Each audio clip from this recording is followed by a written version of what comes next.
Thank you. Sorry to be running a few minutes behind. It appears from looking at the audience we've done a very good job of getting candidates here. Yes, I see that. Yes, I see some neighbors here. Right. But I do want to say, to make it worth the candidates' while, we were waiting to start because we have the camera equipment here from CETO. We're live streaming this event. It will be recorded, and we'll make sure to post the link, at the very least, to the Ward 5 here in Burlington Front Porch Forum to make sure it gets out there. So thank you all for being here tonight. My name is Ben Travers. I'm the steering committee. Live here in Ward 5 on Home Avenue.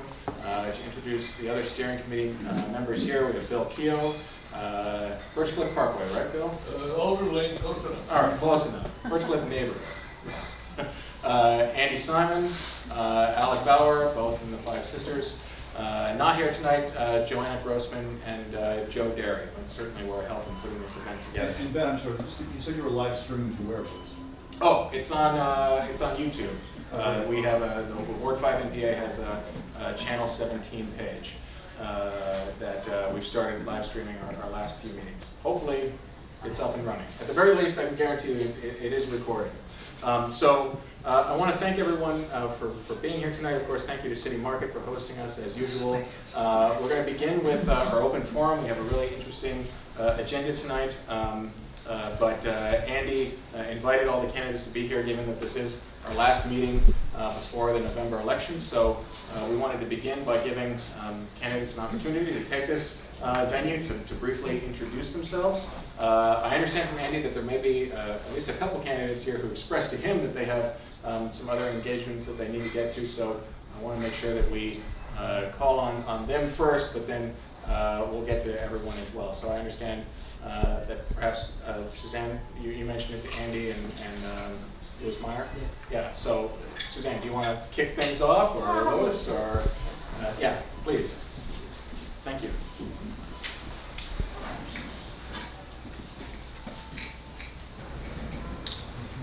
I'm Louis Myers, and I'm a candidate for state senate here in Chittenden County. I am running as an independent. I'll be on the ballot as the only independent on November 6th. A true independent, not aligned with either party, major or minor. I do have some core beliefs, but I would like to take each issue as it comes, as I do in medicine, and evaluate it on the merits.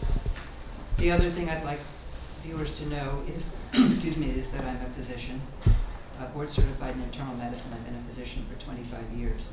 And that's really the major factor that led me to take the time and effort to run for the state senate this year. We have no physicians in the state senate currently, and in fact, we have not had for 35 years, 3.5 decades. We have no physician on the Green Mountain Care Board, which is our major regulatory healthcare board in the state. Our Secretary of Health and Human Services is a restaurant owner. We do have one physician in the House side, Dr. George Till. He's one of 145 on the House side. So I think it would be very helpful to have someone who's still involved in medicine, because we are undergoing major transition in our healthcare in the state as the state moves toward something called the all-payer plan. I have some real concerns about the direction we're taking in healthcare in the state. We've seen over the years the monopolization of care by the University of Vermont, which has driven up prices, I think decreased patient choice and depersonalized care. And I think we can do better than that. And I think that I'd like to bring my experience and my contacts throughout the state to add to the discussion. I think the independent physicians, the independent hospitals in Vermont deserve our support. And in fact, I think they'll be most helpful in controlling costs. As one patient, I think so aptly put it, first we were patients, then we became customers, and now we're algorithms. And I think we need to get back to taking care of people as individuals. And that's what I plan to do as state senator. Thank you. Thank you, Dr. Meyer. So, Suzanne.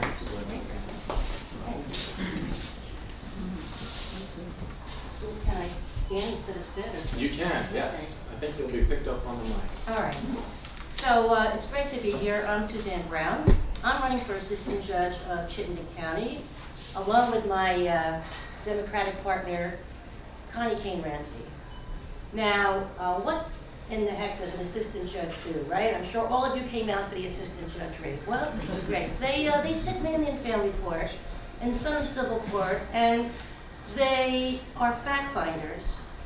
They can participate in hearings and ask questions of the litigants and help assist the main judge in making a decision. If any of you know, I'm an attorney and I've been practicing family law for over 30 years. I've raised my 2 sons in Vermont, and I've been living in various towns in Chittenden County. So I have a real feel for people in different towns in Chittenden County as to what's important for them, especially regarding their family, support, financial issues, and so on. And some people might say, well, it's an impediment to be an attorney and assist the court, and I say no, I don't think that's true. Family law is not just what's in the best interest of the child. It's a very complex subject. It's changing, it's evolving due to technology, and I think my experience as a trial attorney in the court can help assist the judge in making the decision. One of my pet projects that I'd like to do is to assist pro se people. Pro se people are those that represent themselves. And you know, in any court, it's not a good idea to do that, but you know, hiring a lawyer is expensive. And although lawyers are supposed to donate some time towards doing pro bono cases, most, unfortunately, of the bar do not. I'm in a one-person practice, so I don't have corporate presidents of these large firms telling me how many hours I have to bill or whatever. So what does this mean? Well, when someone comes in pro se and they're trying to do their custody case, they don't really know how to handle it. The judges and the assistant judges can't tell them what to do, how to make their case, and that's really unfair. So I'm thinking that as attorneys, we should be required, when we renew our licenses every 2 years, to state which 2 cases, at least 2 cases, we have worked on pro bono. Now, this could work in all the courts. It doesn't have to be just family court, but it's extremely important in family court because there's a higher number of people who are representing themselves in family court versus the other courts. Now, I know that's not going to make me popular among a lot of attorneys, but we are ethically bound to help those who can't afford an attorney, and yet it's not tracked. And the only way to track it is to make it a requirement when you renew your license. So this is my first time running. I'm not a politician, and I'm just very excited about the opportunity, and I hope that you would consider me, as well as Connie Kane Ramsey, in A, returning Connie to the bench, and B, maybe electing someone who's not currently on the bench to this position. Thanks for your consideration. Thanks very much. So I appreciate everyone being here and want to give everyone an opportunity. I also just want a friendly reminder of folks, we have an agenda tonight. I know the mayor will be here shortly, and we have Jake and Spencer and folks from DPW as well. So if folks could just, if I were in your shoes, I would want to take more time as well. But if folks could keep it to a minute or 2, that would be great. It may make logical sense, Judge Ramsey, I don't know if you wanted to take an opportunity to say something. Okay, or... so just introduce myself real quickly. My name's Connie Ramsey. Should I go over here? Sure, I mean, the mic is for the camera, so that may make sense. Used to walk better than this. Anyway, my name's Connie Ramsey, and I'm excited to be here tonight. I'm running for my 3rd term as assistant judge. I've been assistant judge for 8 years, and I like the job. It's kind of like being on a jury. There's 2 assistant judges on either side of the presiding judge, and on non-jury trials. So what we do is we try to figure out the facts. Like when the person testifies, we deliberate and decide who's telling the truth or who is the factual. Who do we believe? And then, so it's a 3-person panel, and then the presiding judge is a judge of law. So he takes the facts, he or she takes the facts that we decide on, and applies them to the law and cites legal precedent and all of that. But anyway, I think it's an important position to have somebody there that represents the people. And I grew up here in Burlington. I grew up on Cliff Street with a large family, and I've been really happy in this job, and hope you vote for me. Thank you. Thank you, Judge. I just wanted to say, I believe another thing the assistant judges are have quite a bit of say in is the courthouse itself. Yep. And if folks haven't been by the courthouse on Main Street, it looks really great. The Thank you. landscaping and the trees that have been put in recently. So Yeah, the people that did that work did such a good job. Yeah. And yeah, we oversaw that. We lost a lot of trees. And Bill Keogh, you responded to one of the things I put out, and you said you planted those trees, I think. I did. Yeah. So sorry about that, but yeah, they were Norway maples. Yeah. Anyways, well, thank you. It the looks healthy really ones blew down, but the sick ones stayed. So we took them all down. good. Anyway, thank you. So I saw Zach York here earlier. I know he's another candidate for assistant judge, but he had to step out. Are there any other candidates? Yes. You want to take a moment to come on up? Yeah.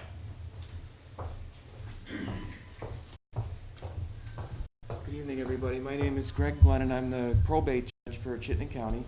I've been serving as the probate judge since 2016. This year, the term that I'm serving is ending, and I'll be on the ballot on November 6th running for a new 4-year term.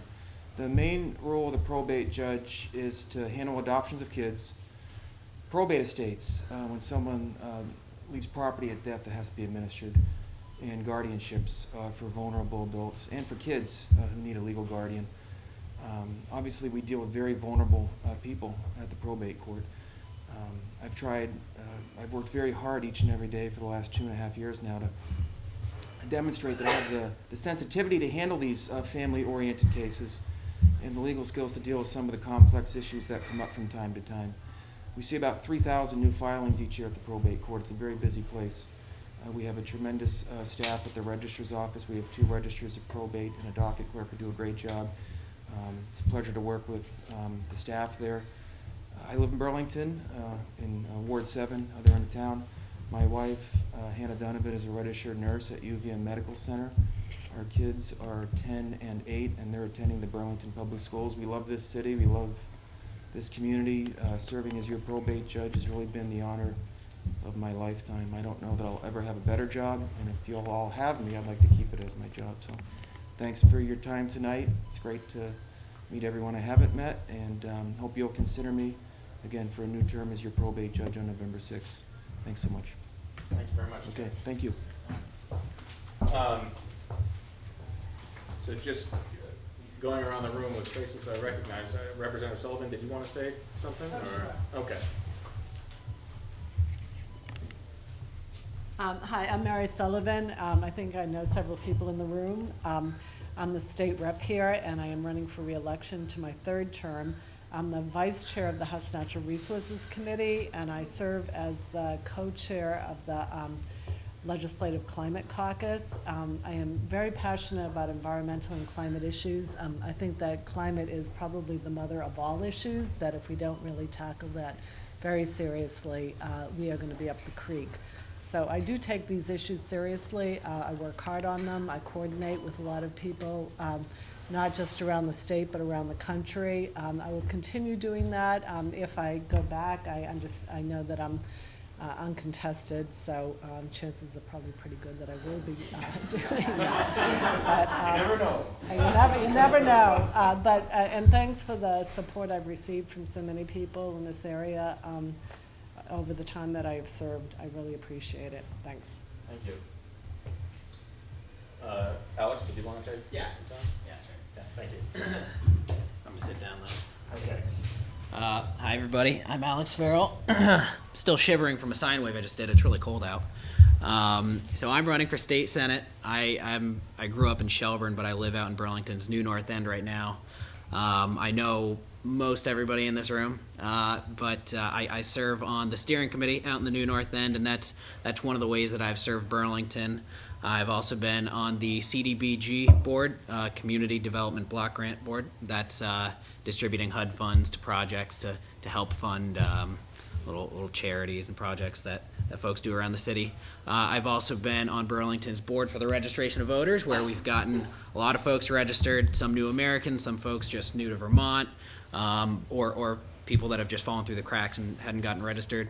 That was my first intro to the city and working and doing stuff for Burlington. So from there, I jumped into the Parks Commission, which I serve on right now, and that's really exciting. It's a lot of fun, and I've enjoyed serving Burlington in those ways.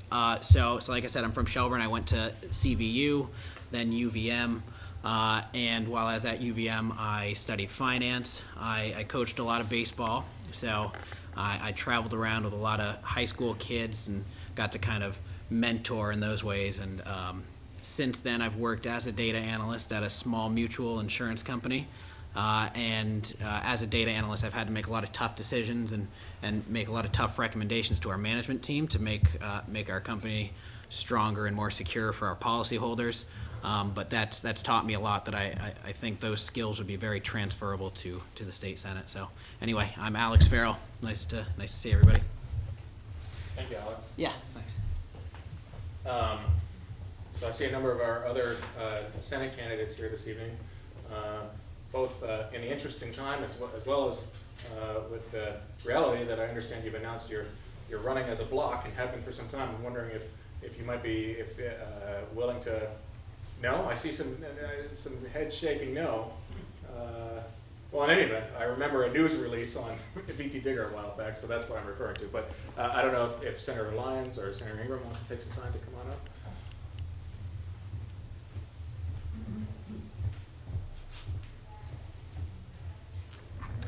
Thank you all for being here, and for those of you who are out in the ether world. I'm Ginny Lyons. I'm running for re-election. I look forward to continuing my work on mental health issues, mental health infrastructure development. I'm also looking forward to working on other healthcare issues. I think Mary mentioned climate change. We all have concerns about climate change, and importantly in this area, we have concerns about water quality and our funding for water quality cleanup for Lake Champlain in particular.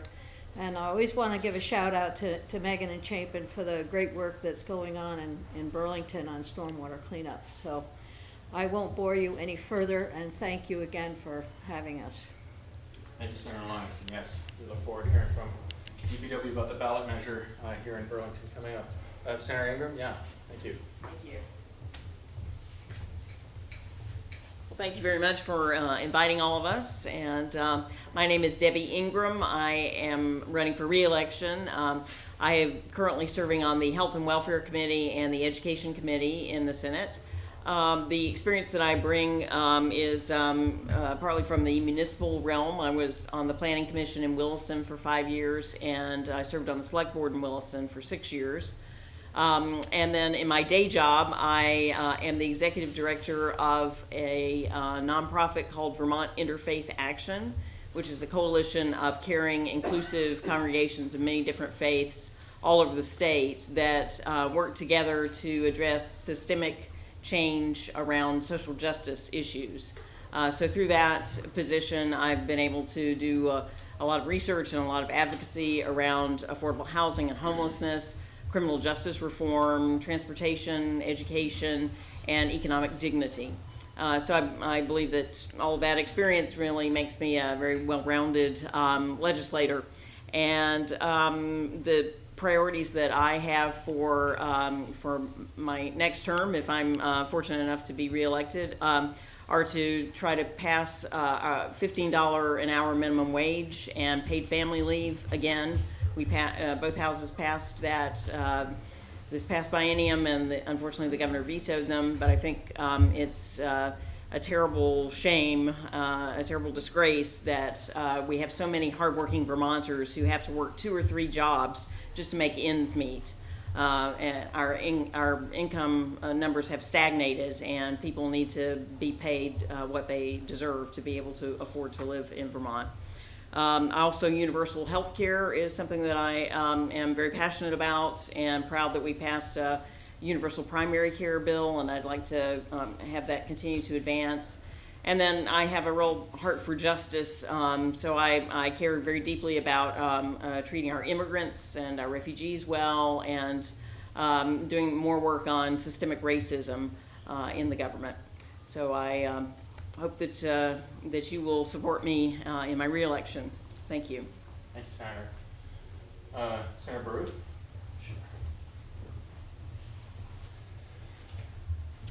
I will sit. Okay. I suspect you all are doing a lot of standing as of late, so happy to provide a chair. So I'm Phil Baruth. I've been in the Senate since 2010, so this would be my 5th term if you re-elect me. My career in public service has pretty much been based around education. So I was a Burlington School Commissioner from Ward 4 for 4 years, and I took a lot of what I learned from that into the Senate in 2010. And one way in which I'll illustrate that is when I was on the school board in Burlington, you know, we have a large school district, we have many schools, great resources that we can move around between the buildings. In some cases, you can move students around between the buildings to ease overcrowding or to prevent classrooms from being half full. So one of the things that I did on the Education Committee was help to write Act 46, which basically encourages the creation of more districts the size of Burlington's district. And one of the things that has allowed Essex Westford or Orchard Valley, one of the things that has allowed is these school districts, the slightly larger districts, to move students and resources. If you noticed last year, the governor called for budgets in his State of the State speech to come in at 2.5%. They actually brought in budgets on average about 1.5% below inflation. So I think that's in large part due to Act 46, and in some sense, the example of school districts like Burlington. The other thing I'm just going to say, I'm the chair of the Education Committee in the Senate now, and I think a lot about the future of our education. Burlington is facing the question of whether to redo the high school. I think if we vote no on that, we might as well just put the stake in our hopes and dreams for our kids going forward. They need a 21st century building and everything that comes with it. We were threatened when I was on the school board in 2002, we were threatened with losing our accreditation back then because it wasn't up to snuff. Now here it is, 2018, we've done almost nothing on that building, so we need every bit of the money that will be on the referendum in terms of bonding. My own opinion, but if you remember nothing else about what I said, I hope you'll remember that I'm a big advocate for redoing the high school. Thank you. Thanks, Senator. And we expect having the mayor here as well as at least Jeff Wick, perhaps Mike Fisher as well, our school board reps, to talk about that bond measure later this evening. Senator Sirotkin, do you want to take a minute or two?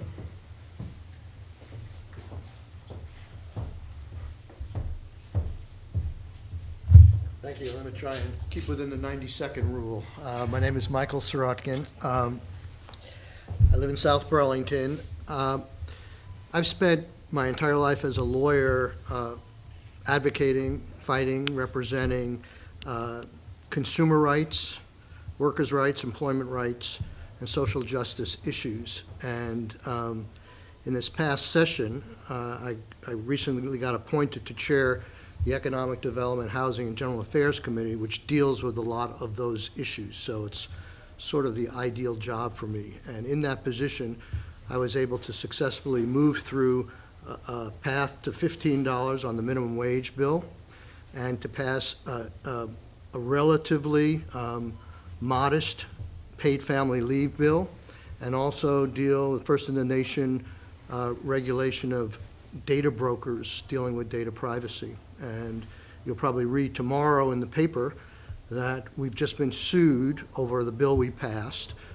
because we tried to put a state imprint on what, in terms of the internet, we also dealt with internet neutrality, to put a state laws and regulations in place to make sure that the speeds of the internet are open to everybody, and that big business doesn't have a right to buy up the faster lanes on the internet. And the internet companies, interestingly, told us that they would never do that, but we didn't need a law.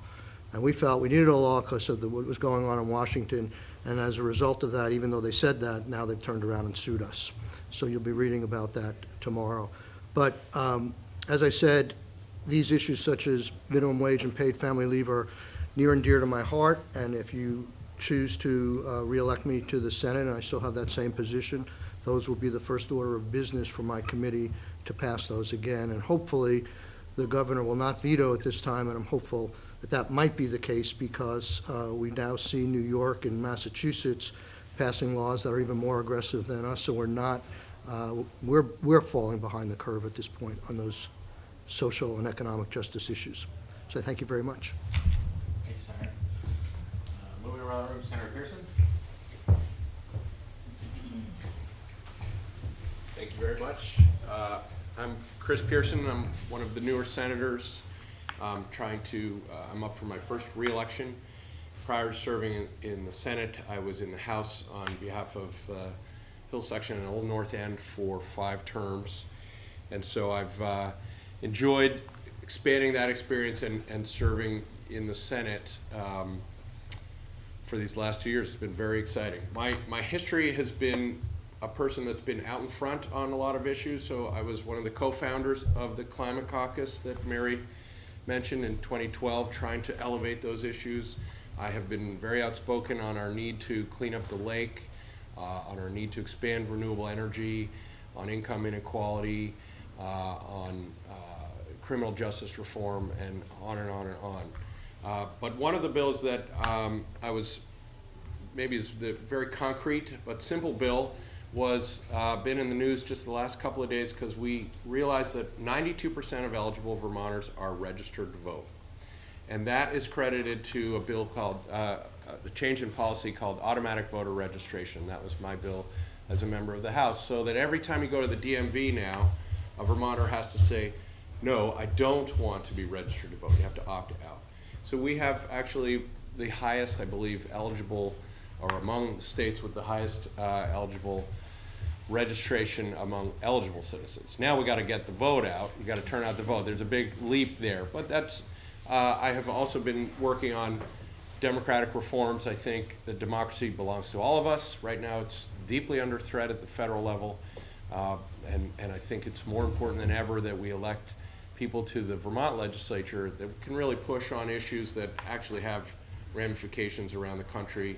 And if nothing else, we serve as a model for policies we can get right here, will get copied by other states, and we can try to bend the curve. So I'm Chris Pearson. I'd be honored to have your vote and go back. Thank you very much. Thanks, Senator Pearson. I saw the mayor just walk in, and I'll tip him into the obvious, which is that we're running woefully behind. So I'm sorry for that, but I think we just have a few more candidates. Senator Ash. Save time by running. Yes. Hi everyone, Tim Ash. I'm a state senator. I'm also lucky enough to be the president of the Senate, and that entails corralling the other 29 people and figuring out what our priorities are. And in some ways, we could be looking back on the last 2 years right now and saying that the legislature passed one of the most sweeping, progressive sets of legislation in Vermont's history, but the governor vetoed most of it, so I can't say that. Gun safety legislation we did pass, which I think was really a major step forward after decades of inaction. I want to commend the governor actually for working with us on those things. Philip was instrumental for many years pushing it, but the whole delegation from Chittenden County supported that strongly. We also passed some measures to make sure that the U.S. didn't become part of President Trump's horrendous treatment of immigrants and new Americans, making sure we wouldn't create registries of people based on their religion, or allow our law enforcement to essentially be deputized as roundup police for his federal policy. So I'm very proud we did that. Again, in that instance, we were able to get agreement from the governor. Minimum wage, paid leave, protecting consumers who've been polluted and made sick by chemicals released by companies. Those were all vetoed, so those are things we have to go back and work on. But last but not least, because this is something I think people here can appreciate most, rebuilding our human services workforce to me is an absolutely critical thing. the Senate in particular, but the legislature overall, made major investments in frontline workers throughout the state so that they would have a minimum wage of no less than $14 an hour.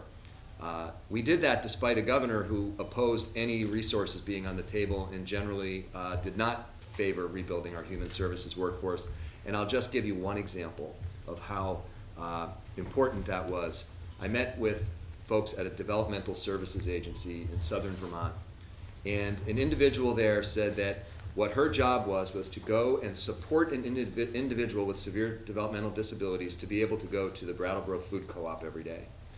The individual with the disability going to the Brattleboro Food Co-op was making more on an hourly basis than the person with a college degree who was specially trained to help assist that person, because our system has poured money into hospitals and other large, powerful institutions while it has starved those frontline workers. So one of the things I'm very proud of that as a group we did in the Senate and in the legislature was put a tremendous amount of resources, and I know it's not good enough and we have more to do, but that is not flashy and you won't hear any big speeches or press releases about that, but it was super important to the many hundreds of people who do that work, some of whom are in this room. Thank you. Thank you, Senator. I want to thank all of our Senate candidates in particular for being here. I know that Chittenden County was... Oh, sorry. Yeah, sorry. Please, come on up.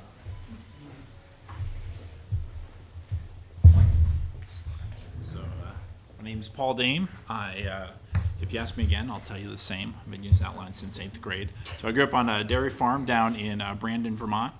Moved up to the Burlington area when I attended UVM, and I got my degree in secondary education.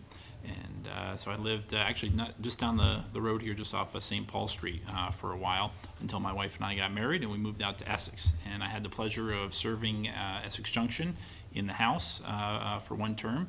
And now I'm running for the Senate. And you know, probably the three things I want to mention really quickly to stay under that 90 seconds is focusing on economic growth, looking at addressing the opioid issue head on, and also criminal justice reform. So on the economic piece, I was a sole proprietor for a long time. I finally hired my first employee about 2 or 3 months ago because there was a big concern for me. When you go from 0 to 1 employees, it's a scary hurdle to get over. And I think we could use a lot of reform in the Department of Labor to help sole proprietors, whether it's folks like me or plumbers, electricians who they're doing everything themselves. They're doing their own scheduling, their own bookkeeping, and if we can help them get over that scary part of hiring their first employee, we can make them more productive. We can create more jobs, and now more people can get those services which are in demand.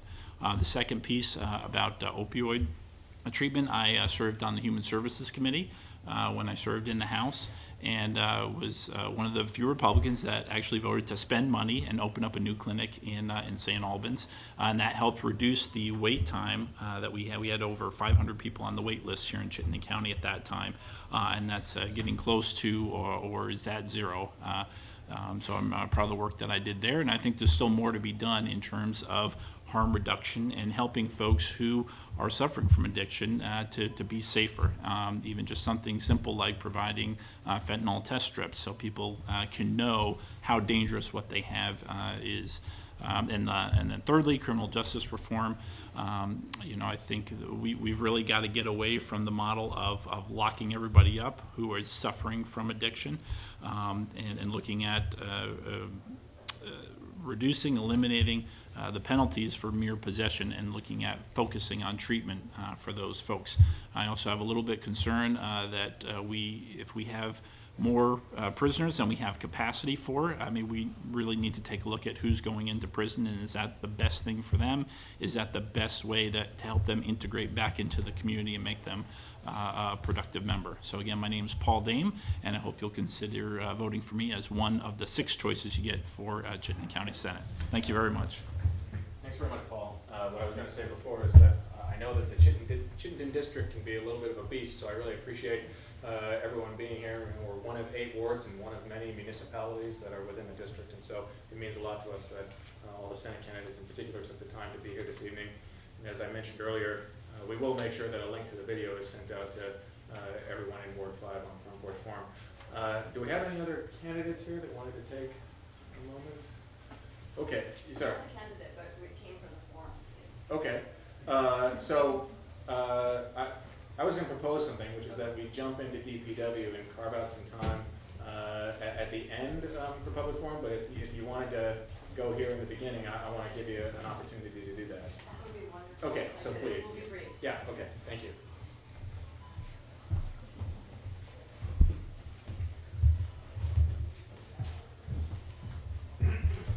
Hi, everyone. My name's Lisa Torchiano, and you can introduce yourself. My name is Khalil Zalim. Hi, we live in the neighborhood. We live here on Linden Terrace, and the corner of Linden Terrace and Birchcliff, and are really just here, not for running for office at all, but really to address a concern in our community. We have been living here for about a year, and like I said, we live on the corner of Birchcliff Terrace, and it has become a very dangerous street. We watch every day how people speed right by our home, by our children. We have 2 kids, ages 7 and 2, and we live, if you're familiar with Birchcliff Terrace, it's a hill. We live right at the top of the hill where the street widens up, and people are just speeding past our home at all hours a day at speeds that are really dangerous. And we're just hoping that something can be done, both permanent, short-term, whatever, but we just wanted to start the conversation here today. Anything else to add? No, I think you covered it pretty well. I think it's, I think outside of the speeding, we see consistent behaviors that are troubling in terms of texting while driving. We're seeing not only personal vehicles, but utility vehicles, school buses, city buses. We're seeing vehicles that are very large for what's relatively small, though cut-through street for a lot of folks. And we've got fundamental concerns about it. We've got families, we've got older folks in the neighborhood, we've got folks who walk their dogs. It's not just about families, it's about the community overall. And so it's a concern. We recognize that we moved to a more busy area, but the reality is we shouldn't accept breaking the law as part of being in a busy area. We need to have respect for all the residents there. So that's what we're hoping that you'll consider. All right. Thanks. Thank you very much. Thank you. Come to the right place. Okay, all the great. right people you need to talk to are here. So. Awesome. Thank you. I won't give them up.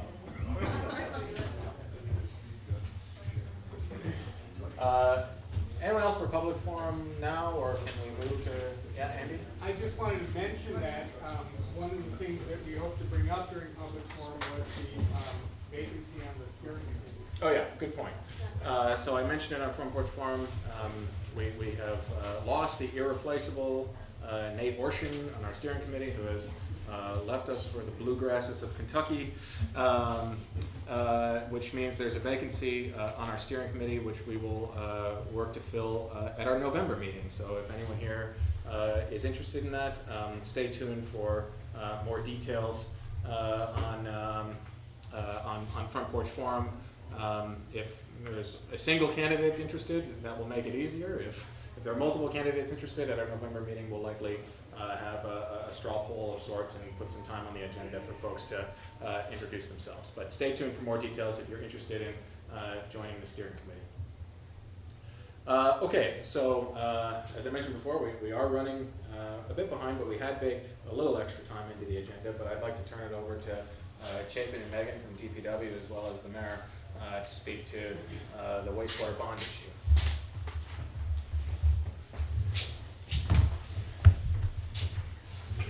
Thanks, Grant. I'll kick off this with just a few words, and then I think you had me on for a sort of general session too. I don't know if you want to, how you want to handle that. Happy to. I'll stick around after the, if you want to move into that after the wastewater stormwater bond presentation. And we want to remain considerate of your time, but if you have some time to stick around, that'd be great. Okay, great. Okay. Well, thanks everyone for coming out and joining us tonight.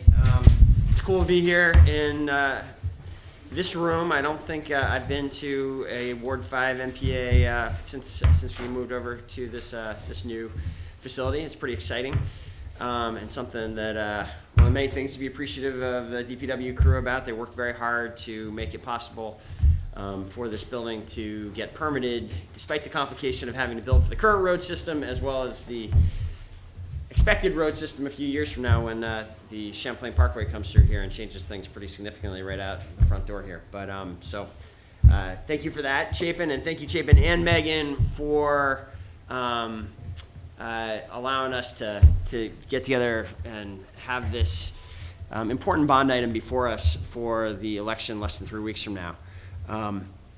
Let me just say a few things about sort of the context and I think key take-homes that I hope are on your mind as you're weighing whether or not to vote for this in a few weeks. One thing I'm appreciative about being able to have this bond being before people is there's a lot of misunderstanding, I think, of the city of Burlington's performance and history of trying to make an impact on being better stewards of the lake.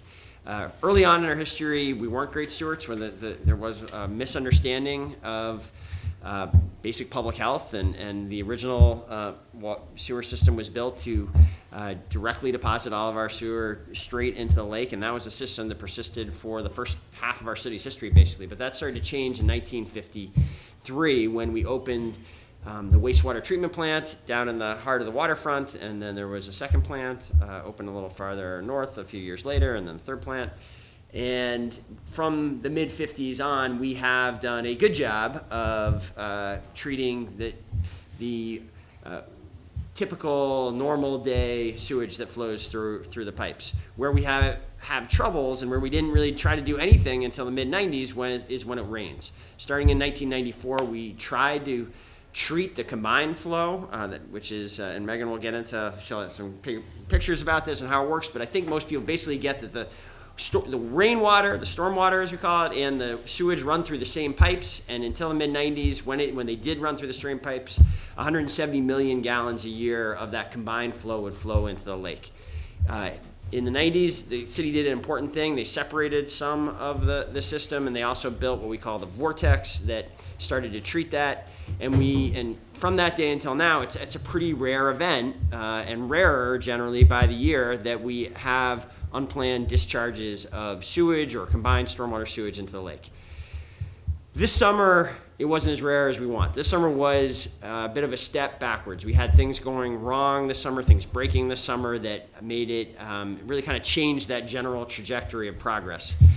Fundamentally, why we have worked very hard, and DPW and Water Services have accelerated the plans that they had been on the books, is because we don't want to see summers like the one we just had repeat in the future. It'll be a long time before we get to the place that there's never any unplanned discharge, but we don't want to see the kind of issues that we saw this summer recurring. And fundamentally, this bond is about ensuring that, and about giving us the resources to replace some very old equipment.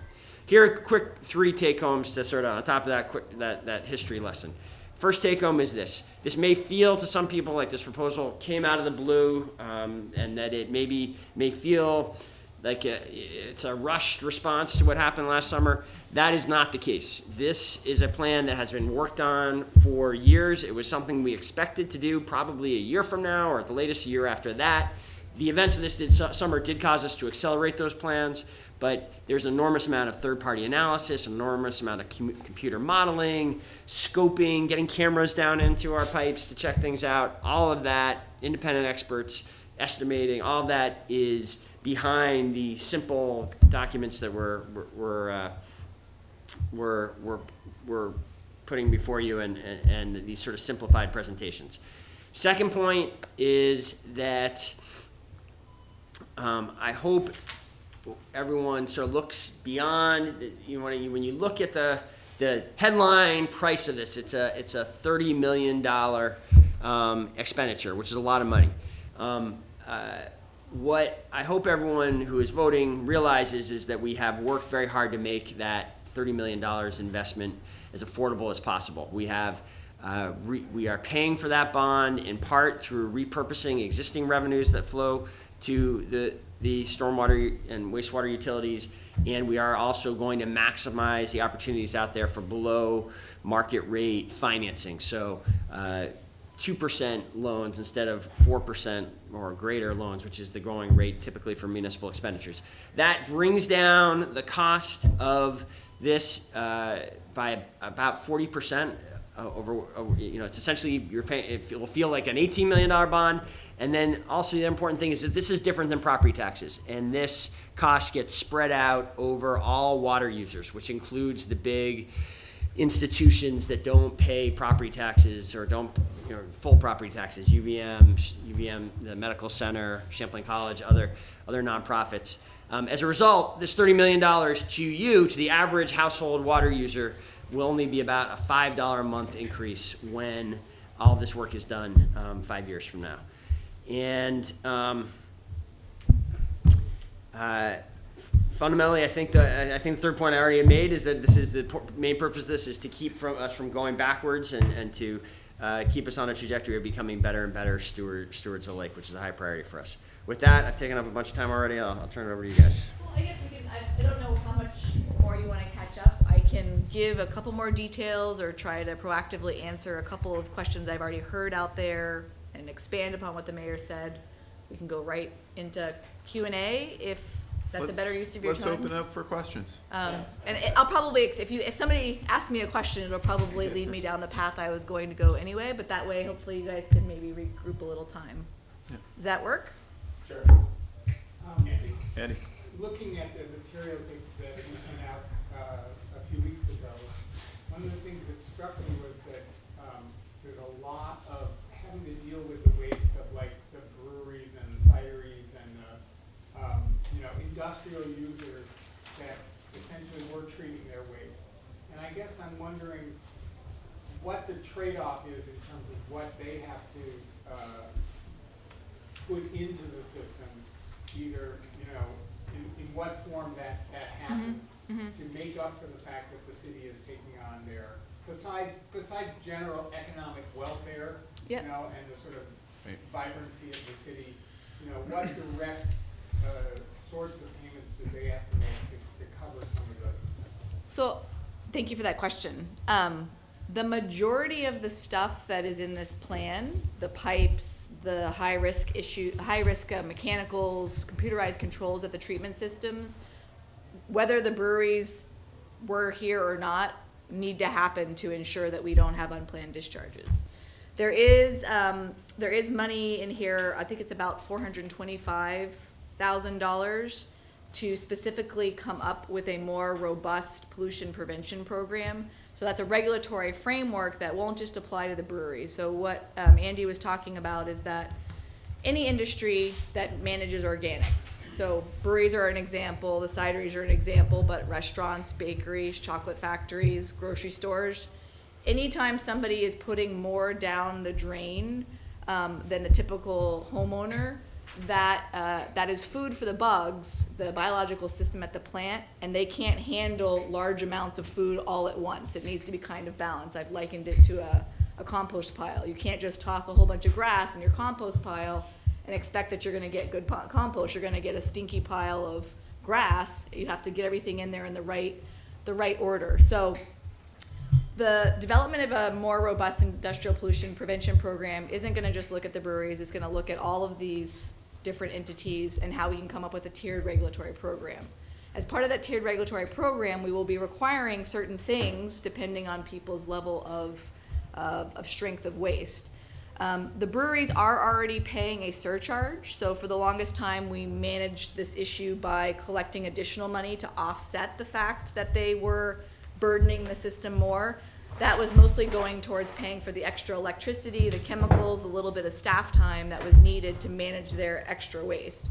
At this point, because of the cumulative impact of not just the breweries but everybody, we need everybody to kind of dial back more, and likely a lot of them may have to make capital investments at their facilities in order to better, it's called side streaming, kind of capture the chunkiest parts and the most rich parts and send them in a different way, maybe to farms, maybe to a digester versus flushing them down the drain.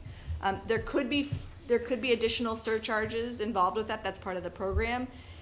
Whenever somebody is sending higher than what is typical domestic residential user waste, there's likely going to be some additional offsets that need to happen there. Does that answer your question?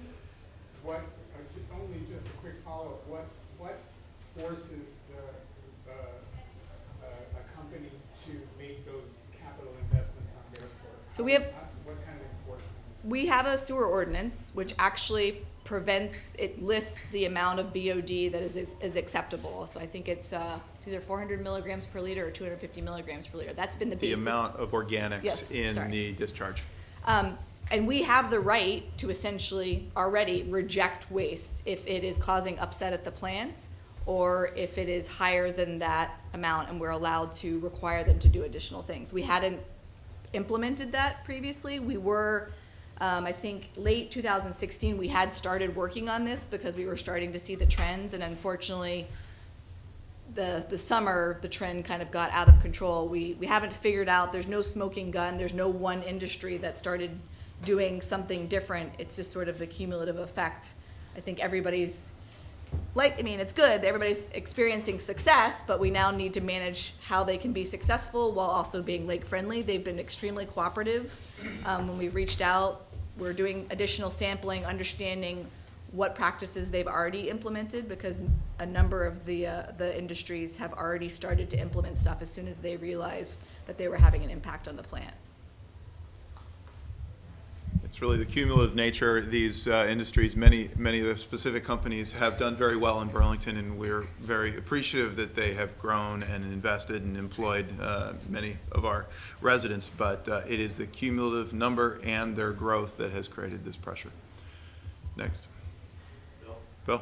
Have you heard any negative things about this proposal? Lake Champlain is so valuable to us. Our water discharge is so important. Is there any opposition to this? Have you heard any of that? No opposition. I think the one question that I would like to address is, what is this plan going to do for the Lake Champlain phosphorus cleanup? Okay. This plan there is a little bit of money that's going to continue our progress that we've made since 2009, since the stormwater utility was founded, in reducing overall pollution from stormwater. Primarily, this plan is to make sure, as the mayor said, that we don't slide backwards. Our wastewater plants, since the '94 upgrade, and even more so since 2016, when we saw the Lake Champlain TMDL, we saw what our new limits for phosphorus were going to be. And we have, before anybody's told us we have to, the state hasn't given us our permit, we've been optimizing at the plant to see, and we've been successful in staying below that phosphorus cap. So since 2016, we've already been doing additional reductions. I don't have the number off the top of my head, but it's 95% of the phosphorus that comes from your residential properties, we are stripping out before it gets to the lake. So maintaining the existing system is what this $30 million is largely about, and that's so critical because there would be serious problems if our wastewater plant ceased to function at all in the future.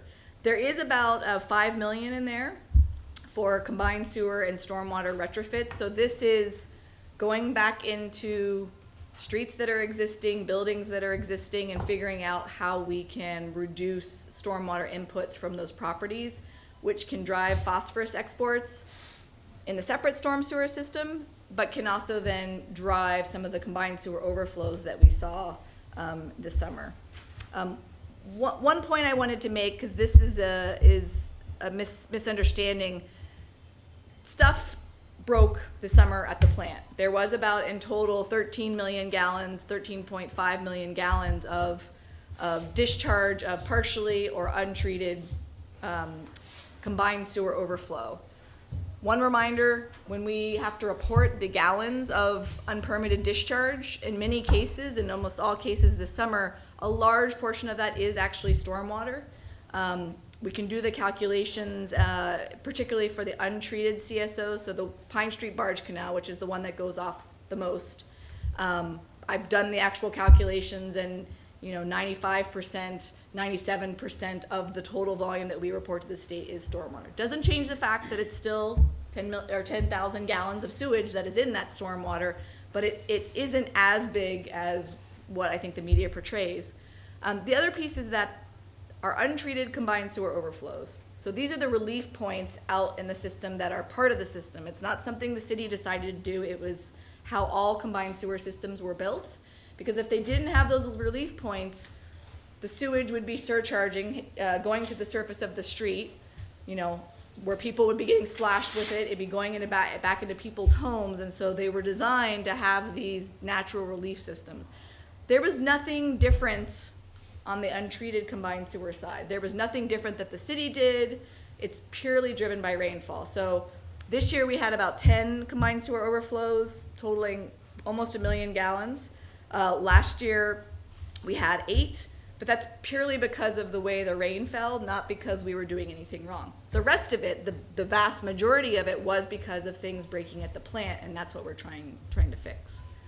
Sorry for the long-winded answer. One other thing, Bill, I hear once in a while, sometimes directed at me, given my the way I used to make a living and some of the push that I've made, being a proponent of downtown development, is I do hear once in a while, make the developers pay for this whole thing. And there's I think a misunderstanding, which it's an understandable misunderstanding, that new residents, new development, new users might are driving the problem. That is not actually what's going on, and it's a misunderstanding of what our challenges are. And maybe Megan's a better one to work this out. But that first of all, new developments do make some additional payments. There are impact fees and Well, not impact fees, but as they're developing. Yeah. So anybody who develops new, so like this building, even though we all know it used to be a warehouse, right? So they didn't actually add any more impervious when they built this. If they're adding new impervious, they have to manage it fully. If they are redeveloping, as was the case with this, we work with them to have a minimum of 50% of the existing impervious be managed. So I don't know if everybody's seen the really awesome, makes me so happy when I grocery shop, bioretention, the rain garden, that median that's in the parking lot. It's not raised. It's actually doing something other than just being a median that sits there. It allows water to flow in and soak in and be slowed down and treated before it gets released to the system. So that project, the Bright Street housing development, that was a chunk of impervious with no treatment running off into the city combined sewer system. They now infiltrate all of their water, so we've basically removed the impact of that impervious. And so since 2009 with the ordinance, we have an ordinance in place to leverage new development and especially redevelopment to kind of start filling back the hole in that, frankly, we as a race have built ourselves or dug for ourselves because we've covered the landscape with impervious surface. It was a great idea a long time ago, but it doesn't work so well now that we know how much even just stormwater can have in it.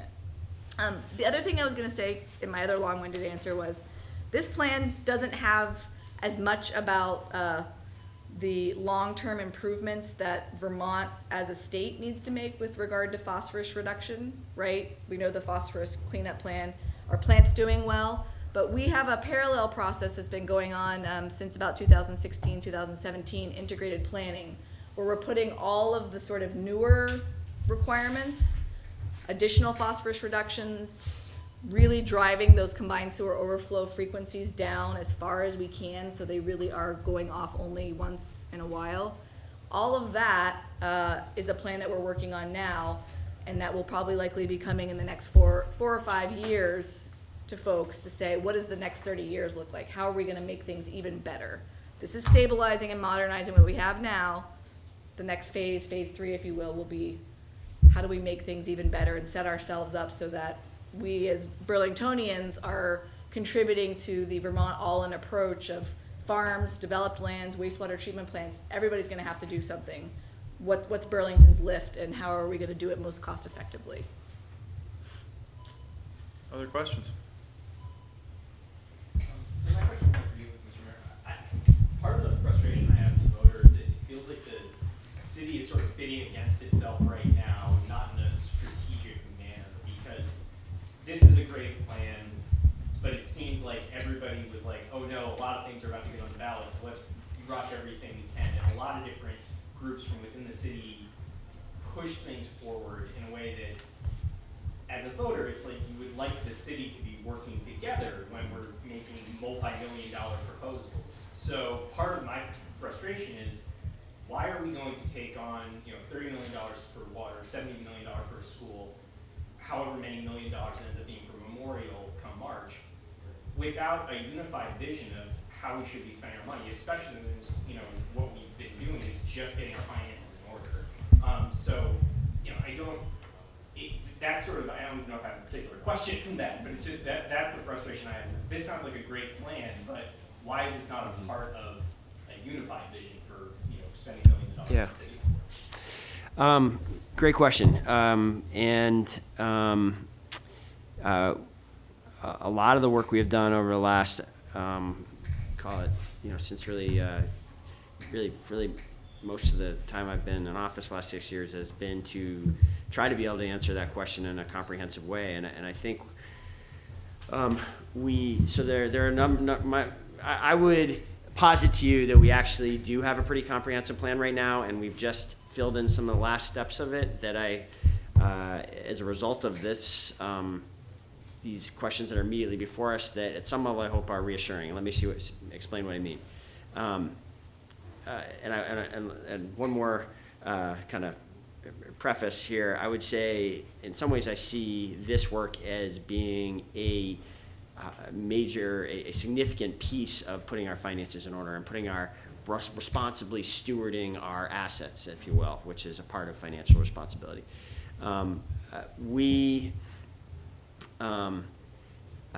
Before coming to the voters for any infrastructure investments, did on the city side do, for really the first time that we're aware of at least, a long-term, comprehensive, multi-asset, if you will, look at what our infrastructure investments were going to need to be over a 10-year period of time.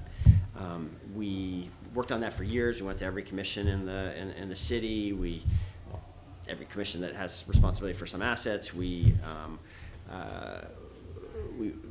went to the public iteratively and ultimately came forward with what we called the Sustainable Infrastructure Plan in the fall of 2016, so 2 years ago, that is a 10-year look at most of the assets in the city: parks, streets, sidewalks, city facilities, water mains, the fleet of vehicles, right? So, a lot of what city government is taking care of assets in one way or another, and we did a major effort to bring that forward. We tried, I'm sure it was not something that was well focused on by many at the time. We were not able at that time, even though we had begun this work, my first remarks about this being multi-years of work, at that time we started this effort to also look at the stormwater and wastewater, and for reasons, maybe I'm happy to answer why, but for reasons we were not ready to bring those elements of it forward at that time. But we have done a lot of work in general on the city's assets, saying here's what we need to now, and here's what we're going to need to do over the next 10 years. And here is where we're really out of balance. Here's where we're under-investing very substantially. Bike path is also part of that. We also pushed the school district to do the same thing, and they actually, because we wanted to be able to give a real answer to your question, which is a reasonable one, they also hired independent experts to assess all of their buildings, and when they came forward, just a few months later than us in 2017 with a good chunk of their infrastructure needs, with their kind of $39 million plan, $19 million bond, and $2 million a year plan. So that was chapter one, I would say, in this, and then sorry for such a long answer, but it's chapter two. Is really what's happened over the last few months, where I agreed with this sort of concern that it is hard to ask voters to say yes on a big $70 million expenditure or this $30 million expenditure without a clear understanding of what else is to come. And that is why, fundamentally, before the city council signed off by, I believe, 11-1 vote with my support on the $70 million high school bond, we've completed and passed unanimously the city's first debt policy, which is a policy that applies to the city's direct debt, as it's called, as well as the what we call overlapping debt, the combined debt between the school district and the city. On both metrics, we now have in place what I would consider, and can answer, I may not want to bore everyone with, but I think we actually have pretty conservative standards in place for both of those metrics now. And we now have a written policy that we are sort of binding ourselves to, which establishes for the city, it's a 1.75% of the value of the grand list is the maximum that we will borrow. It's a target borrowing rate for city needs. It's about a little more than $80 million right now. And on the school side, we have this overlapping debt, which is a 4% overlapping combined metric, and so that's 4% of full value. So it allows them some additional borrowing. The combined cumulative debt is about $190 million under the current size of the grand list. What each household is going to have to assess, and I would encourage you at some level to think of it this way, is you can look at these projections that we've laid out here, and you will see that over a 10-year period of time, the average household, as a result of the bonding being proposed now, the high school bond will cost the average $250,000 home about, if you're a full property taxpayer, about $300 annually for that $70 million expenditure. If the schools do that borrowing and the city goes to their maximum borrowing, which we project to do over the next 7 or 8 years, that would be another couple $100 on top of that. So basically, all that is a long answer to say we are trying to have a big picture vision. We are very mindful that this is a property tax burden community. And you can be confident that you can say yes to this proposal as well as yes to future city sidewalk and park and building facility, other kind of general fund borrowing. And the total cost about a decade from now will get up as high as about $550 more per $250,000 home than you're paying today. And each household will have to assess for themselves whether that is acceptable or too much, unaffordable. And I'm respectful of people who conclude that it is unaffordable. I'll be voting for both because I think it's something each individual household is going to have to make for themselves. So I hope that may give some further reassurance that some thought has gone on into this and some effort an awareness of affordability is there. The last thing I'll say on this, some good news is once looking out at our projections gives me some hope that as we get to the out years of these projections, we start paying off a significant amount of existing debt. And I think we kind of start to get much closer than we have been anytime recently to a kind of a steady state where we're retiring a significant amount of debt and can make new investments without major burdensome new asks of the property tax, of taxpayers. And if we get to that place, I think that will sort of be finishing the job in some ways on this effort to be responsible stewards of everything we're responsible for. That was a good, thorough answer. The one piece that I would have to add is that the revenue bonds are also included in this debt policy, but the caps the mayor was talking about are general fund caps. So we do have requirements in the debt policy to maintain a debt coverage ratio that ensures that we stay healthy. But it should be noted that enterprise funds are different than the general fund. And some of the NPAs are blending together, so I don't know if we mentioned specifically that if all is said and done, if we go all the way up to the $30 million request for the authorization and we end up borrowing all that money, it would be about a $5.36 a month increase for the typical residential user who uses about 600 cubic feet a month. So if you look at your water bill, you can see if you're a 400 cubic foot user, then it's not going to be as expensive. It'll be the same percentage.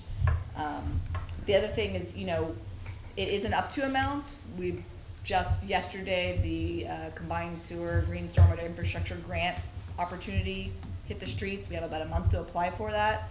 We're hoping to grab as much money as the state is coming up with as they figure out how they're going to contribute to funding some of these improvements. So when all is said and done, we hope that we won't actually have to borrow the entire 30 million because we're gonna find other sources of funding. So we're working really hard. I'm a ratepayer too, so I'm trying to figure out how to save myself some money at my house too. Thanks for giving us such Yeah. time. Yeah, are there any other questions on the wastewater bond measure? On the 13 million for the treatment plant, is that mostly just to fix the broken stuff, or is there going to be increasing capacity or increasing efficiency, or a mix of the three? Yeah, there will be some increase in efficiency. I mean, the state programs, if we're going through SRF, they're always gonna require us that if we're choosing between 2 pumps or 2 motors, that we're gonna choose the most efficient one. My electricity bill at those plants is really high, so it's also a natural cost savings. It is largely to fix existing equipment, modernize it. The first round of projects that we're gonna tackle are gonna be the disinfection systems that frankly failed this year. Both the valves, the whole mechanical system is completely being redone to be more redundant, more resilient, as well as the PLC or the computerized control. So one of the failures that we had was the computer that tells this pump to go on literally died, just like your laptop can die. And so that needs to be replaced. It's a little more expensive than a laptop. So that's embedded within the 13 million, but then once we take care of that, we've gone through all of what we call the high-risk systems in the all 3 plants, because there's 3 plants in Burlington. And when we say high risk, we're looking both at the likelihood of failure, so the age, if it's had trouble, if it's been breaking a lot, right, that gets recorded. But almost more important is the consequence of failure. Certain things in the plant can break, and we can fix them, and it's kind of no big deal.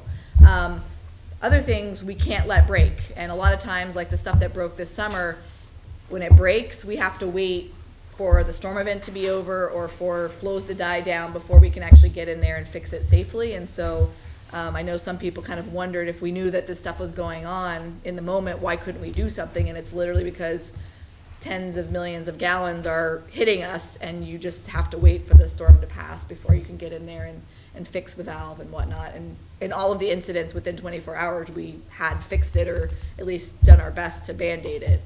But Band-Aids, you guys deserve better, our plant deserves better than Band-Aids and duct tape, so. Thank you. Again, sorry, any other questions on wastewater? I have a couple of copies of the presentation. If you're interested, just a little dive deeper. Also, we have a webpage, burlingtonvt.gov/dpw/CWRP, a video of the longer town hall talk. If you didn't get enough of wastewater tonight, you can spend an hour watching that. It's really exciting, lots of graphs, fun, nerdy stuff, so Right. check it out. Or just take the quick review. Yeah, What? feel free to leave those. Why would you take I'll follow up with you to get links to the presentation as well, if you have Yeah. them somewhere online, Yep. such that when we distribute the video of this Thanks, meeting, Ben. we can provide links to it too. Yep, thank you. Thanks for your patience. Well. You can blame Andy's son. I can do it for grocery shopping now. I was gonna say, I will. if you think of it, I will. I'll get back to that. I mean, we seem to be ground zero for every time, I mean, that there's wastewater problems, there's always Blanchard Beach, Blanchard Beach, and I wanted to see if that has been getting worse during the years, because it seems we're always and I was wondering whether any of these measures would help keep the, during the summer to have fewer incidents of where people are not supposed to be swimming here. It seems like we're all, and we seem to be particularly that, I think maybe some of the other places are getting worse with climate change, with more Yeah. with more storms, but we're always the point place for things like this. This investment will help on that, and we're happy to talk more, but Blanchard Beach was closed for many years, continually. Now it is particular days. We need to drive it lower, and these investments, we're looking at a remote disinfection station at the Pine Street CSO outfall and a number of other strategies. It's within 1 mile. It is within 1 mile of the outfall pipe, the end of the outfall pipe, which is why of all of the beaches, it is the one that unfortunately gets closed. It also receives a great deal of stormwater runoff, which we now know. When we separated in the 1990s, we didn't really think that stormwater is polluted, but A number of our beach closures each year aren't due to wastewater, aren't due to combined sewer overflows. It's just purely like wildlife, people not picking up after their dogs. Any E. coli lives in all warm-blooded animals' intestines, so it doesn't have to be sewage that causes a beach closure, and sometimes people forget about that. So sometimes closures at Blanchard Beach are due to stormwater. Same thing with Letty and North Beach. Letty and North Beach they're beyond 1 mile from the wastewater plant, and they're not near any combined sewer overflows. So it's a complex system, and there are unfortunately many sources of pollution, in our watershed that can impact our beaches. Well, Blanchard is also the outfall for Engleby Brook. Yes, so that's a stormwater input. Yeah. Huge stormwater input. It has more stormwater there, and also at the southern end from the little, we call it the Oak Ledge Trib. So we're working on trying to deal with stormwater pollution to tackle that piece separate from the wastewater.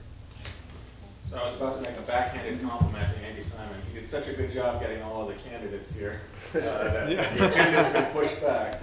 So I thank you very much for your patience. I should give credit where it's due, which is that I should note that it was DPW as well as the mayor's office that reached out to our ward to ask that they be here this evening.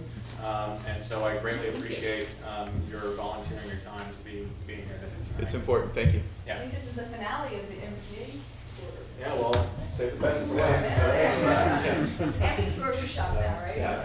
So I know we're running behind, Mr. Mayor, and I suspect you've already had a busy day and a family to get home to, but do you have a few more minutes? Yeah, absolutely. Okay. Absolutely. So we can turn it over to Q&A. I don't know if you have any other burning topics that you wanted to refer to first, or we can just open the floor. Yeah, why don't we just see what, I'd be curious what people, if there are questions, if there's anything on people's minds that you'd like to hear about. Andy. This is about school funding, and I support the high school bond. And I just had a question for you. You've talked about this a lot over the years, but we ask a lot of our schools now to do things that aren't just education. We know that it's a great place to provide services to people, but my understanding is that as we're sort of governed by the state on education, that sort of maybe puts cities like Burlington, and correct me if I'm wrong, at a bit of a disadvantage when we have a lot of needs in Burlington that we want to support that are above and beyond the sort of garden variety education that we need to do. And so what can we do, or what's the sort of the deal with separating those things out so that we can finance those things that maybe, I know that, like, for example, we have large institutions like UVM Medical Center, and we would like to get more contributions from them towards public education. So what can we do to split out education from the services that we provide so we can bring more to bear on both of those things? Great, Andy. Yeah, I mean, it's a really interesting question, and there's a number of answers to it. I think a part of the phenomenon you're describing is that schools are this place that are kind of a great equalizer where the great majority of our kids go through that system, and we have found it useful for society to try to address that is a place where we can make social change and make an impact. I will say, the system is set up to acknowledge that there are some communities that the nature of certain populations is that there are additional services that need to be provided, and there is some adjustment for that in the education finance formula. So communities with large number of second language students, those students get an additional, where English is not the first language, get an additional multiplier. There's a multiplier, and I'm not an expert in this area, but that goes to kids who are coming from low-income families. There's some adjustment there. So that's one way that the system tries to answer your question, and if to the degree that that formula isn't right, that is something that I do see as sort of a policy avenue available to Burlington as a community, that if our costs to address the needs of certain populations way outpace the additional revenues that we get from the federal government and from the state government, assembling that argument in a comprehensive, clear way would be potentially compelling in Montpelier, and would give there is a route there for getting more resources for the things you describe. I've never seen that. I will say that picture painted in a compelling way that would be sort of actionable in Montpelier, but it's something that I frequently encourage my colleagues on the school district to consider.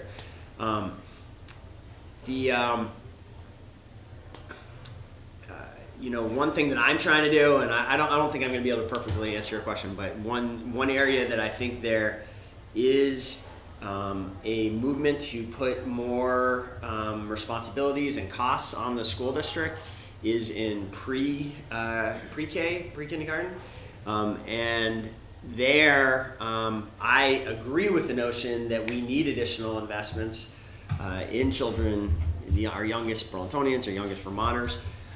The system, and I think it's a big challenge, a big lift to add that cost and responsibility onto the K through 12 school system. And so one thing that I'm hoping to do, and we've taken some exciting first steps in this, is to build it, to take the existing system we have, which is not a government-run system. It's a system of a variety of smaller providers, and look at ways that we can enhance the quality and expand the number of slots in that system. And to do so, ultimately, in this part, we haven't made a lot of progress yet, but I'm still hopeful with alternative funding mechanisms. So we are using, when the state told us we couldn't use the pilot funds, which I know has been, particularly maybe here in Ward 5, controversy at times, we are using half of those pilot funds that the state said we can no longer put into the school district to create new capacity in the early 0 to 3 high quality child care area.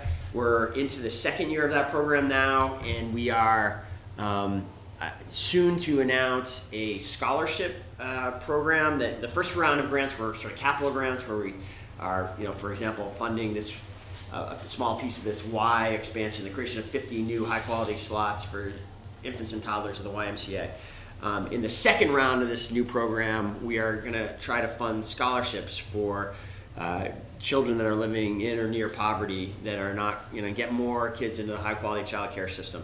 I'm hoping we are able to leverage additional funds from other areas of ultimately help pay for that. For example, one exciting area is potentially from the hospital system. When we are moving towards a total population health payment system there, they are becoming a social service provider.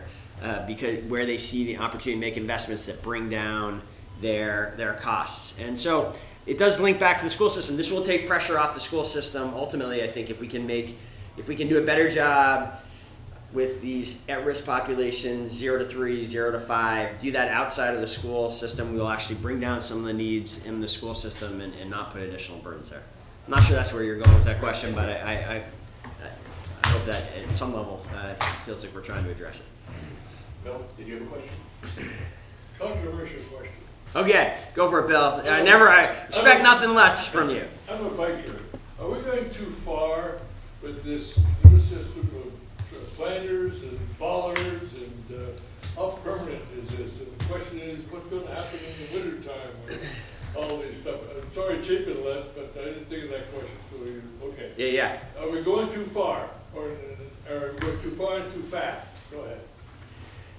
I don't think so, Bill. In fact, I think we have to go farther, and I think a lot of Burlingtonians want us to go farther, and I think we'll have a safer system for everyone when we get a little farther along in this. That's not to say there are certain areas, some of these, so these bollards and planters, we were using, we'll call them, for the first summer really this year, we've been using those as, we call this program the Quick Build program. And the idea with the Quick Build program is that we're using these really inexpensive materials, paint, plastic planters, plastic bollards, so to experiment. And if we get something wrong, we can take it out or adjust it and make it changes to it at a fairly minimal cost.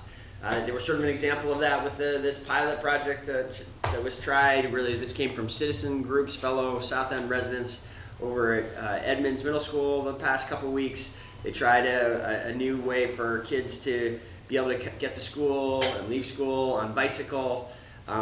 I would say that was, a mixed success. I don't think that there were some real traffic issues that did come out as a result of it. I think if anything change gets implemented, that's gone now. If anything gets implemented there long term, it will be an adjustment from that plan.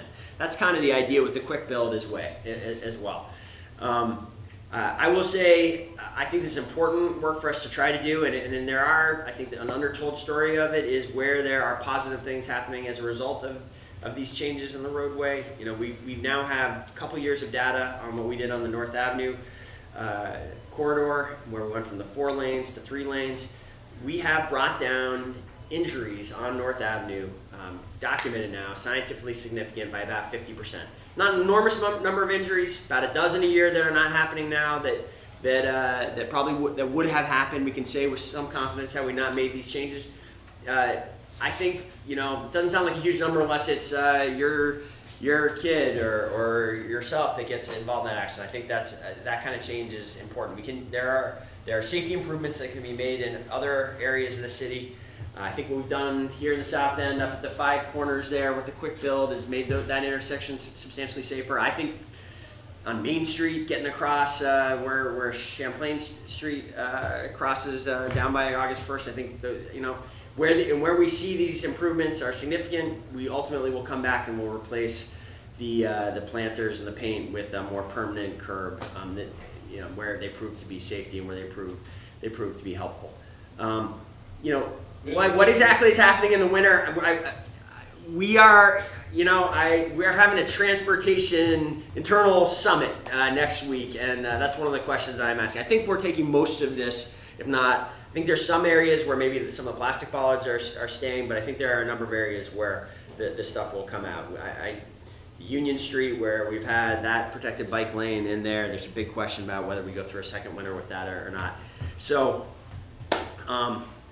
I will say, my vision of the city of Burlington is that we have a way, not every street doesn't need to be a bike-friendly street, but I think if you go to Montreal now, I don't know if has anyone ridden a bike in Montreal up there? You can get around that city in these protected bike lanes. You can't go on every street, but you can get around the city in a really useful way. And I find that to be a powerful vision to work towards. We have that vision now. We have a walk-bike master plan that lays out a vision of a bike lane network, not just a ragtag kind of patchwork of bike lanes as we've had for many years. We're trying to fill those in. We're trying to connect those, and I think we'll be a different and better city when we get there. And I think that's going to be an important part of the transportation picture in the years to come. I think there are going to be more. I think the world is changing. I don't know if people have heard about the invasion of e-scooters in many cities this past summer. Millions and millions of short trips are being done in other cities now by people using electric scooters. They're trying to pilot of this in Montpelier in the next few weeks. That's another route of getting around the city that might happen in these bike lanes. We have these bike shares that are getting more effective. So I think we got to keep experimenting with this bill. I think we do. I know it drives some people nuts, I sense some people who have been my supporters in the past sort of part ways with me on this. We're going to try to do it in a way that's thoughtful and not waste people's. We're very hesitant before we take out a parking space. It has to really justify itself. But I think we have to keep trying. All right. Andy. I'm happy to say, Mr. Mayor, that I totally agree with you. And that last one? Yeah. All right. We have found. I think we both love. I came here in a car share car, Andy. I know we're fellow car share members. There's a few things, right? Something I feel I probably don't agree with you on is downtown development. I will speak plainly. I've always felt that Don Sinex is a snake oil salesman. I've always felt that about him from his first presentation at the city council, when he wouldn't even, paint a rosy picture of the financial possibilities when questioned. Right now, we're sitting on a big hole in downtown, which is something that we all wanted to avoid. I'm not happy about it. And it seems to be caused by some intransigence and sort of intractability on the part of Mr. Sinek in terms of dealing with contractors, in terms of actually being able to come up with the total financing that he needs. What's going to happen with that? Great. Totally. I know it's a question on a lot of people's minds. I'm glad you asked it, Andy. Let me say before addressing it, I'm going to address your question as directly as I can. I will say, one of the reasons I do support downtown investment and downtown development and more people living in the downtown is I think that goes hand in hand. If you believe in the need for bike and walk infrastructure, having downtown residents that are going to use that infrastructure and can have car-free or car-light lifestyles, I think those things go hand in hand. And we don't necessarily agree on that, but I won't miss the opportunity to try to make that case to you and others.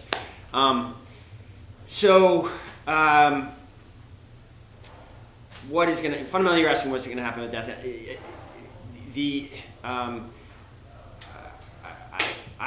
Don, let me just say this about Don Sinex. We don't, as a city, get to choose all of our partners. Don Sinex is the owner of that property. He has done a number of things. I know he's not the most popular guy in the town.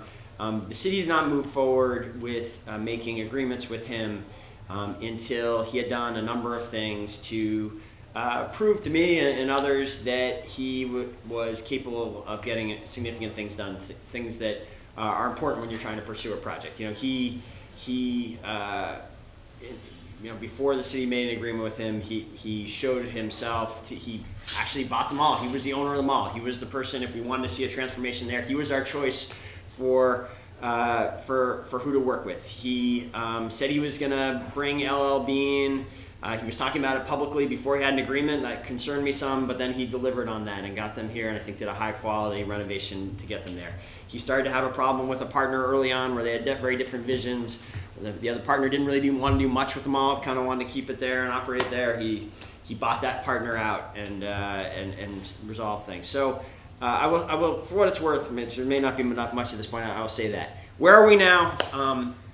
We after gaining some confidence in him, we did sign this development agreement that had the city doing certain things and had Mr. Sinex having responsibility and his partners responsibility for doing certain things.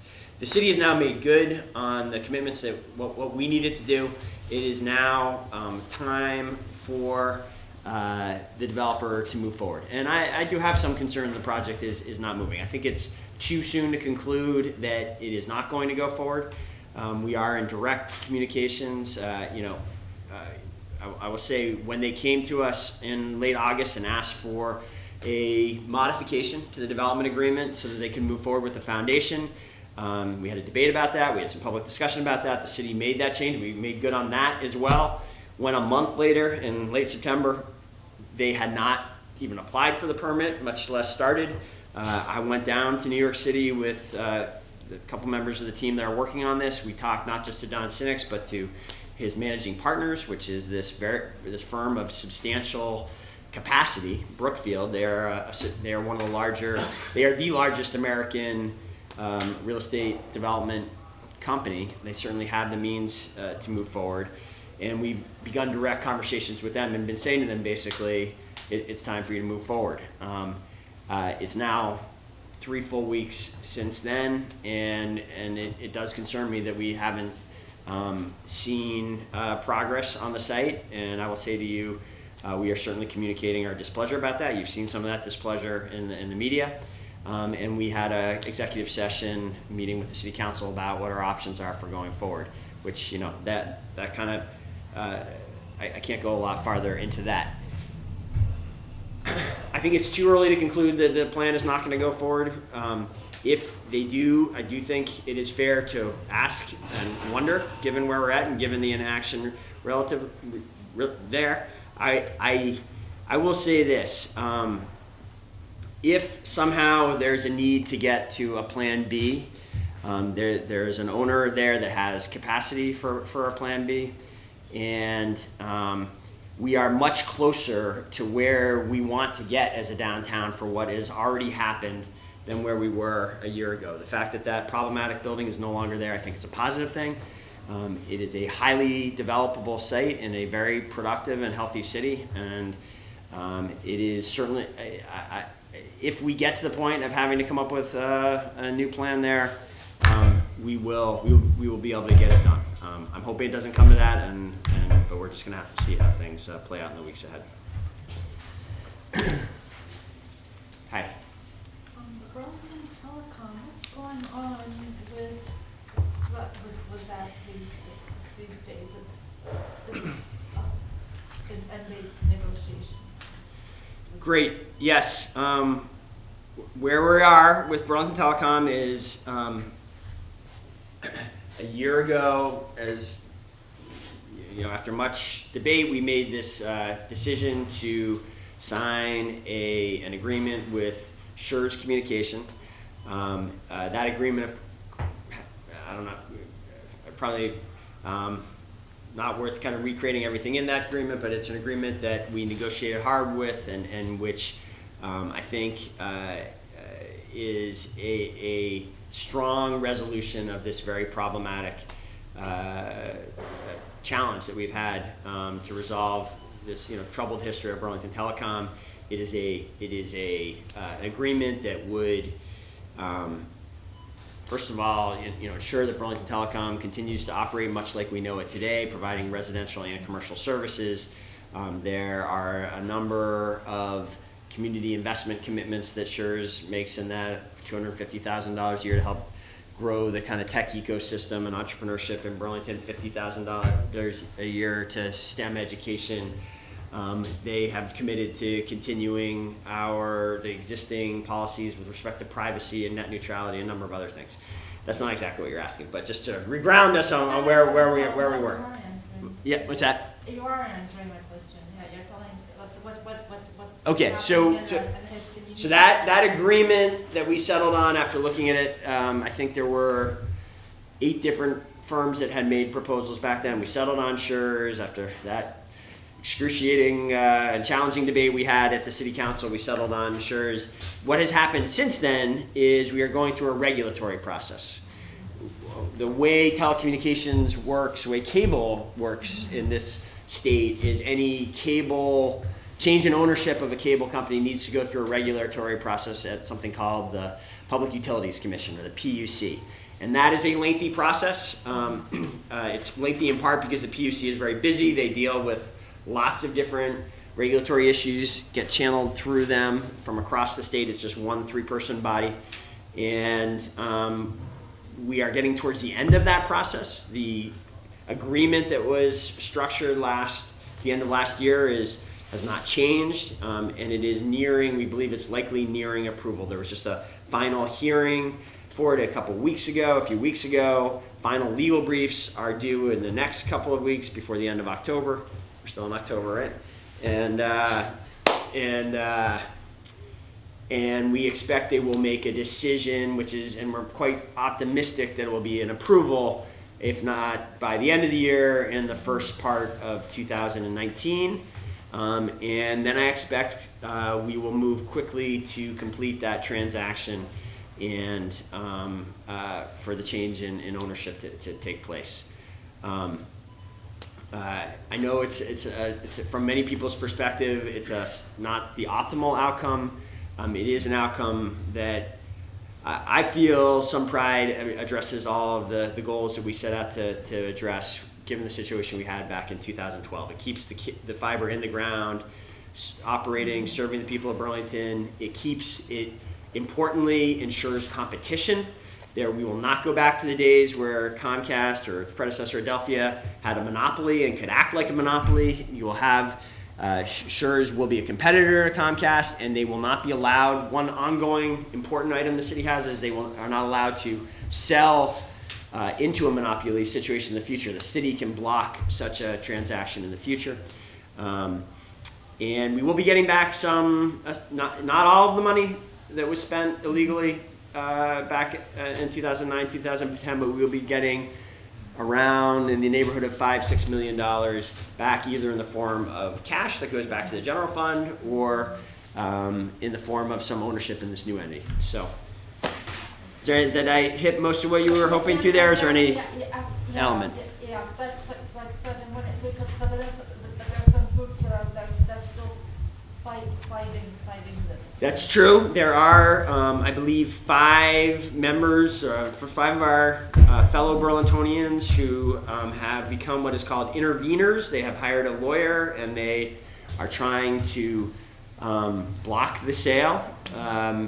They claim, their assertion is that they are doing so in the name of trying to protect the lost taxpayer dollars, and since not all $17 million is coming back, they are telling the PUC not to accept the sale. I think that's not an argument I agree with. I think in the name of protecting the taxpayers, they would actually threaten to lose all of that. For starters, that $5 or $6 million that we're on the cusp of recovering, and open the city up. If the deal truly were to fall apart, it could reopen all of the Pandora's box that we are close to finally closing with the Citibank litigation.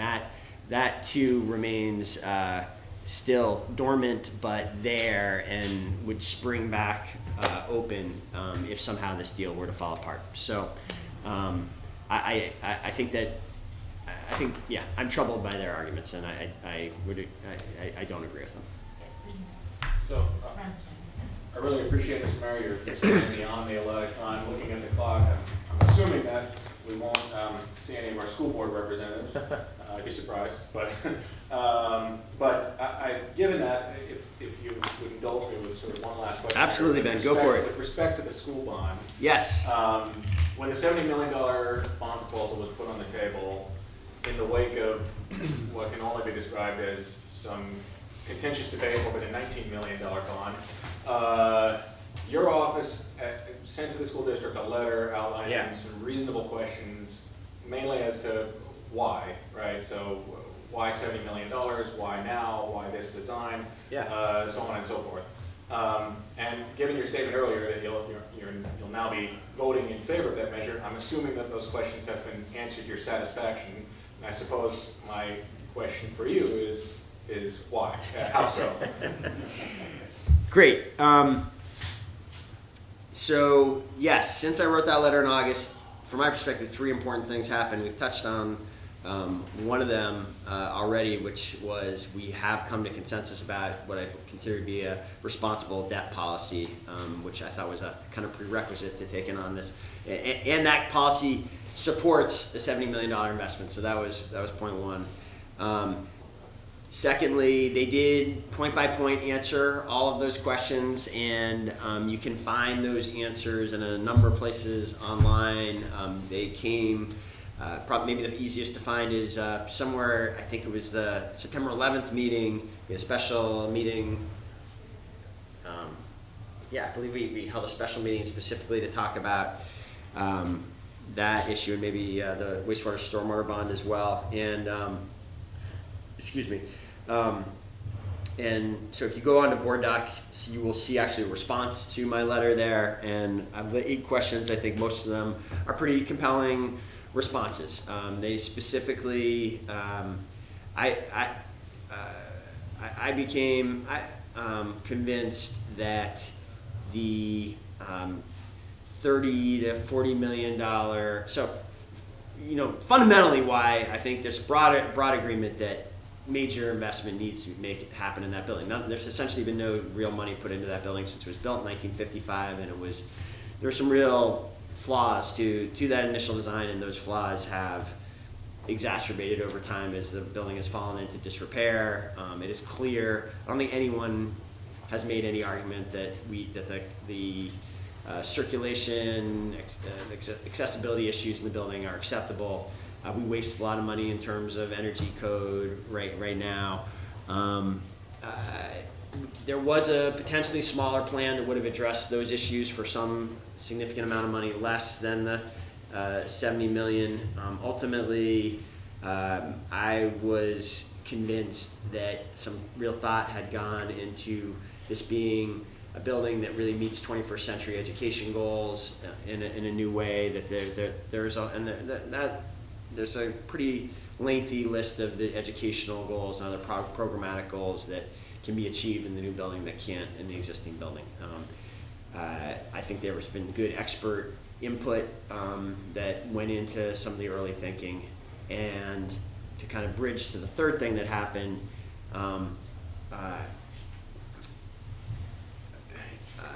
the district agreed to a number of important conditions, essentially, about how they're going to pursue the project going forward. There's a memorandum of understanding that has been approved by both the school district and the city council that commits this district to, first of all, hiring a professional project manager, not just an architect, as had been part of the project up until now, but a project manager to manage the design and construction contracts and to kind of manage the whole process.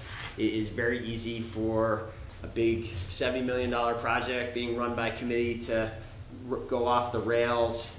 Having this professional, the right professional in place, ensures that goes a long way towards ensuring that won't happen. The district also agreed to set up a citizen oversight committee that would not just be, these would be citizens with specific expertise in construction, design, business, people who know how to run a major project like that. They are going to have ongoing oversight responsibility. The city is going to have a representative on that committee. And then finally, something that was important to me, especially given the nature of real estate projects, something I learned in my 15 years before getting into this job, is that these things take a long time, and you have people come and go over the course of the project. That is certainly the case. School board members can come and go. School administrators can come and go. We have tried to ensure a certain amount of stability by having a role for the city as well. Not that the city is completely stable, but at certain key milestones, the city, because we are ultimately have general obligation responsibility for the money within that, what the district agreed to is to come back at a couple key milestones for further approvals by the city.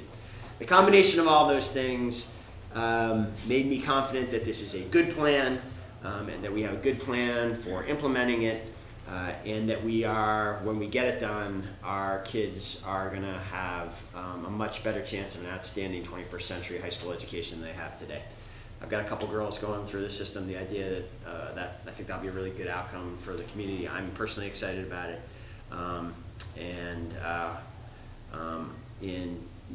while very mindful that there's some real sacrifice that's going to be necessary to do this.